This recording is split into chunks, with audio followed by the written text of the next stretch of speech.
Welcome to our channel. Today we how to fix GitLab login issues, account and permission errors step by step clearly. Open an incognito or private browser window to rule out cached sessions causing a false login loop. Confirm you are using the correct GitLab URL, because self-managed and GitLab.com accounts are not interchangeable. Check your keyboard language in caps lock to avoid incorrect password entries. Click Forgot Your Password and reset it using the email address that is actually registered to your GitLab account. Look in Spam and Promotions folders for the reset email, and wait a few minutes before requesting another one. If your reset link says it is expired, request a new link and complete it immediately. Try signing in with your username as well as your email, because some instances accept one and not the other. If you use SSO like Google, LDAP, SAML, or OAuth, select the correct provider button instead of the standard password login.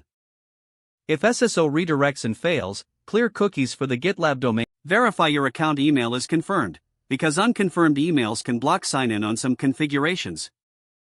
If you see your account has been blocked, contact your GitLab admin to unblock it and ask what triggered the block. If you see invalid credentials after many tries, wait for any rate limit lockout to expire and then try once carefully. If you use 2FA and codes fail, sync your phone time automatically and try again with a fresh code. If you lost 2FA access, use recovery codes if available or ask an admin for a 2FA reset on self-managed GitLab. If login works but you are not authorized, confirm you are in the correct group and project path. Ask a project owner or maintainer to add you with the right role, because guest and reporter may not have access to some pages. Check whether the project is private or internal, because visibility settings directly affect what you can open. If you are added but still denied, ask the admin to verify group membership inheritance and any subgroup restrictions. If you access via VPN or corporate network, try a different network to rule out IP allow list or firewall blocks. Check the system status page or your instance status dashboard to confirm GitLab is not experiencing an outage. Make sure your browser allows third-party cookies if your SSO provider requires them during authentication. Disable browser extensions temporarily, especially password managers and security blockers that can break login redirects. If you are using a token for Git over HTTPS, remember tokens do not log you into the web UI, so use your normal account login.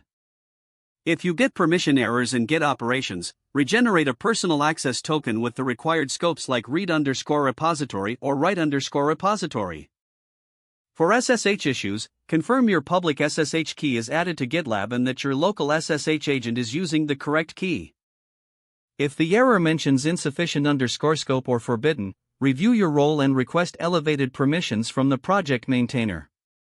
On self-managed GitLab, ask the admin to check audit logs and sign-in logs to identify the exact denial reason.